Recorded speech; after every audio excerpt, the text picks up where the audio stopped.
हे राम जी, जो ये सांप हैं, जो केचुए हैं, जो रेंग रहे हैं, कभी तो वे भी मनुष्य थे, लेकिन मन के फुरने के अनुसार सुख के लिए भागते भागते नीच योनि में आ गए।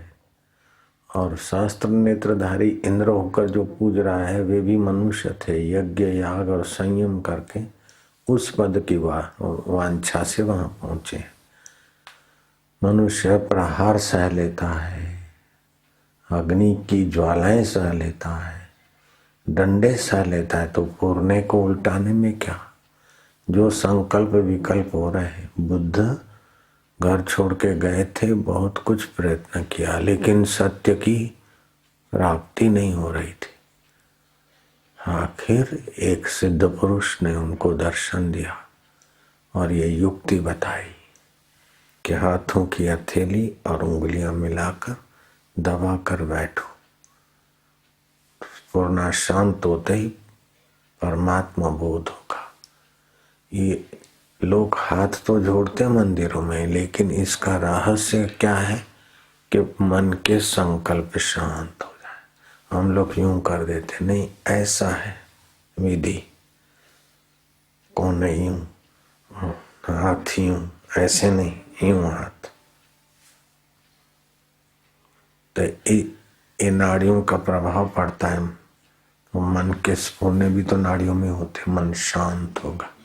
और ओमकार का जप करते करते मन शांत हो जाए उस परमात्मा में। तो बड़े बड़ी कठिनाइयां तो सहते हैं, बड़े बड़े दुख सहते हैं, डॉलर का टेंशन सहते हैं, तो माइंड का दौड़ने को शांत करना, ये थोड़ी साधना की थोड़ी तकलीफ सह ले तो भगवान बन जाए। वर्धमान भगवान महावीर बन गए।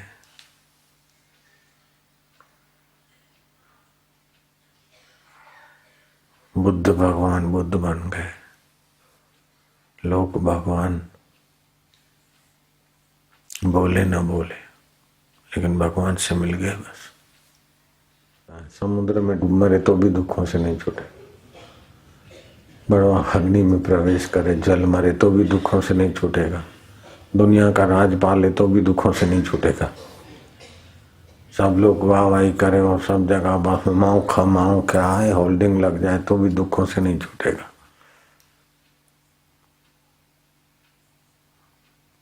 अमनी भाव को प्राप्त हो, स्वरूप में स्थिति कर लो। रमण महर्षि को बोलते कि गांधी जी इतना काम कर रहे हैं, आप यहीं बैठे चलो, तो बोले हम नहीं कर रहे हैं क्या। ये जरूरी है कि बाहर घूमने से काम होते हैं, बैठे बैठे संकल्प से भी होता है ना।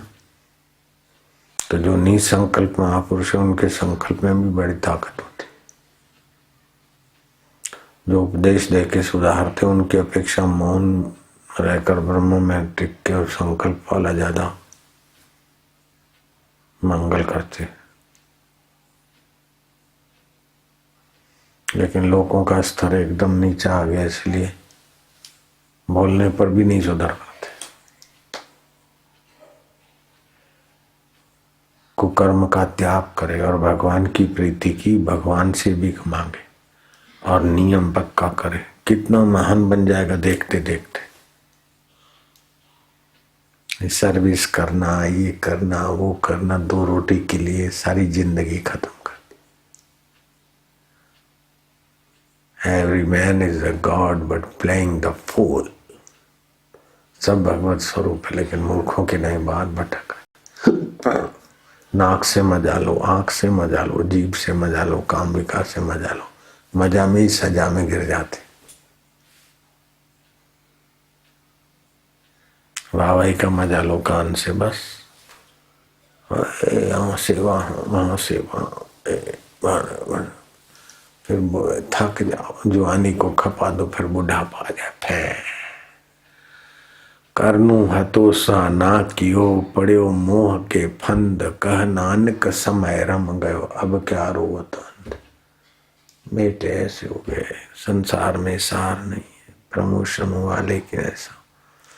करनू हतो सो ना क्यों, करना था फुरने से रहित होकर ईश्वर में विश्रांति।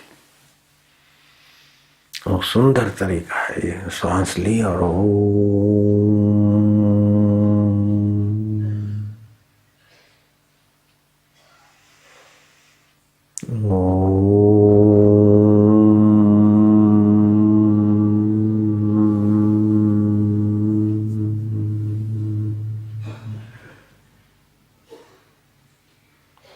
मैं शांत हो रहा हूं, निष्फुर हो रहा हूं, भगवान में शांत हो रहा हूं, ओम स्वरूपेश्वर में शांत हो।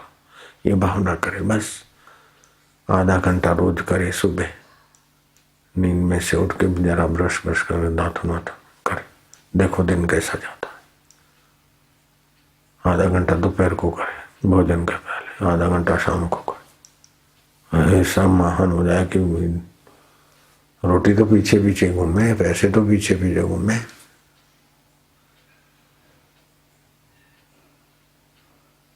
बाकी का थोड़ा ईश्वर की ओर पढ़े, मंगल में जीवन रसायन पढ़े, उसके अनुसार विचारों में आगे बढ़े।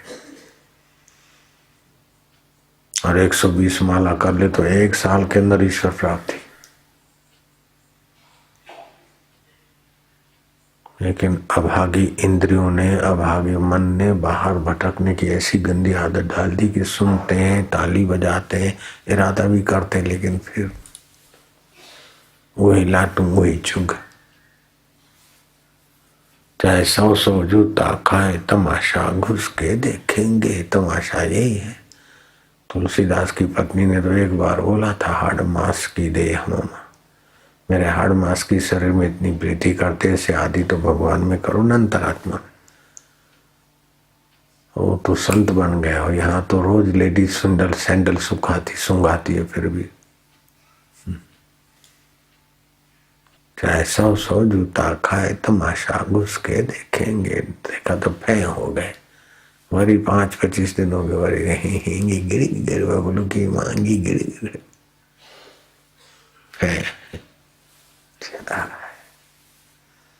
चाहे 100 जूता खाए, तमाशा घुस के देखेंगे।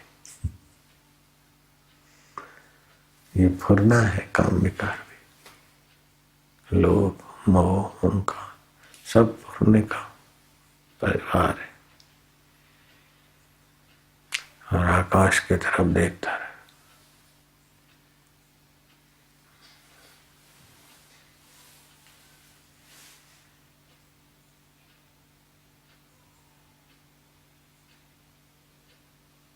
अंदर ओम आनंद हो। थोड़ी देर यूं करे, फिर ऐसे बैठे, फिर जप करे, कभी जोर से करे, कभी शांत करे, कभी ऐसे, कभी जीवन रसायन पढ़े।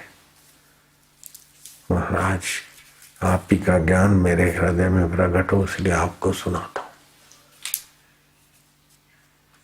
जिनका ग्रंथ है उन्हीं को सुनाते, हमारे हृदय में स्थित। थोड़ा पढ़ा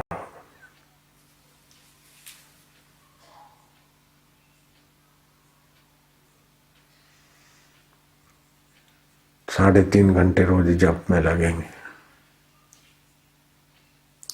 थोड़ा योग वशिष्ठ पढ़े, इससे आत्मा क्या है, परमात्मा क्या है, खुलेगा ज्ञान। 3 घंटे ध्यान में डूबा है इसी ढंग से, यूं साक्षात्कार हो शीघ्र। 3 घंटे संत पुरुष के चरण में बैठे। 1 घंटा बैठते तो कैसा बदलाव आ जाता है। 3 घंटे रोज बैठे मतलब चुपचाप नहीं, उनके उद्देश्य के अनुसार संत की सेवा। बैठे ऐसा नहीं चाहते वे दर्शन गाड़ी के पीछे दौड़े, ऐसा नहीं।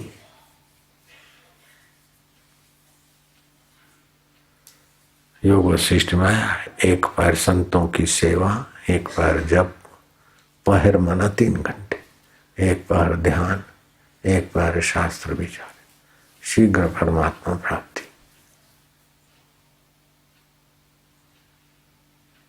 और परमात्मा प्राप्ति मिल गई तो फिर क्या बचता बाकी।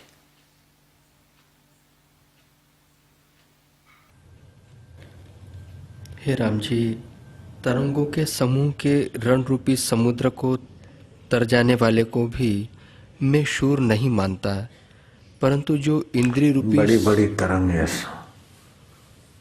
सुनामी लहरें हैं और उसको भी कोई तैर जाए तो भी बहादुर नहीं है, क्योंकि तैर गया तो क्या हो गया, आखिर तो मरेगा। लेकिन वो बहादुर है जिसने मरने के पहले अमरता का साक्षात्कार कर लिया।